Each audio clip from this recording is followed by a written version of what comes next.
Okay, I really thank the Lord for being in His family. Just a brief rundown.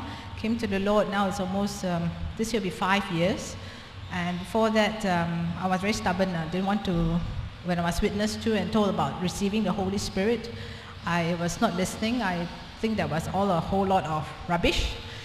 And it was not until 2 years later when the Lord has His own ways, and He used my son Brian, who was then 9 years old, to bring us to this church. My intention was then to just watch over Brian without any intention of getting involved in the church or anything to do with religion or God or whatever it is, because then I had there was a lot of anger and bitterness inside of me. But the Lord has His way of choosing, which I really thank Him now. And as time went on for the weeks, although I was not listening, but in the end the Lord used Brian. And when one day Brian came up and told me that he spoke in tongues and he's received the Holy Spirit, I did not believe him, because he's been diagnosed with autism and some disabilities. So autistic children, they tend to imitate sounds, and he was quite good at imitating things. So I thought that he was just imitated all the speaking in tongues. But it was then proven wrong to me when one of the brothers actually prayed with him and came up to me and told me that he's actually spirit-filled. And then I had to humble myself to really look to the Lord and to prove to myself that what Brian is having is, and for his sake, I had to know the truth. So anyway, when I had the prayers and was filled with the Holy Spirit and spoke in tongues, and that was really a beginning of a new life for me. I was baptized, and from there on, the Lord taught us how to be, especially to be parents, to be a guidance to him. And I really thank the Lord for His healings over Brian.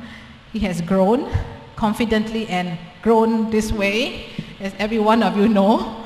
He was just a little boy and he's overshot every one of you. So the Lord has really shown, given him that confidence and the healing, and especially for us as parents, how to teach him.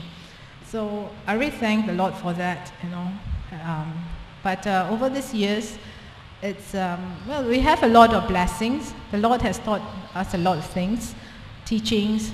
The road is not easy. There's a lot of rough patches, trials and tribulations. But I know that with the Lord's help, there's going to be, we'll overcome whatever problems we have.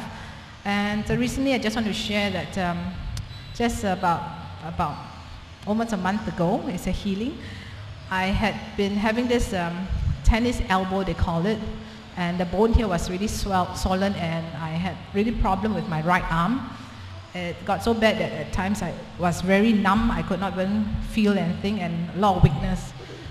So I had an appointment with the orthopedic, and whatever it is, men can never know what they're talking about. So anyway, I was looking to the Lord for the healing, but just out of procedure, went to the orthopedic, and he gave me a jab. He did not make it better, supposed to make it better, but instead, the steroids and the painkiller that he jabbed into me, my arm got worse the whole week. It swelled so badly, and I really the feelings was really totally almost dead. So I really had to look to the Lord for the healing. And I realized that, and it was a young doctor, and he was like, oh, you know the pain, you know how it is. And I felt telling him, I know how it is, but you're a doctor, you're supposed to give me a solution, but he could not come up with any solution. But looking to the Lord, I know that just pressing in, and within that week, the Lord has healed, and I really thank the Lord. And even recently, when I went for another checkup with the orthopedic, I had an MRI done, and yes, we catch up with age. I cannot deny it. It's overwork, age comes with wear and tear. But the doctor was like, the problem is that yes, you have nerves and the bones are, getting, you're having this osteoarthritis kind of thing, and it's part of aging. So I was thinking to myself, aging, but the Lord don't look at me as aging at all. And even if it's aging, it's physical. But I know that whatever it is, the Lord makes us young, and I'm not going to take it down that because I'm old, and it's that I have to live through the old age of thing. And I just have to look to the Lord for being young again and know that He will be there to do all the impossible things. And I praise and thank Him for it. Thank you, Sister Kiao. Okay.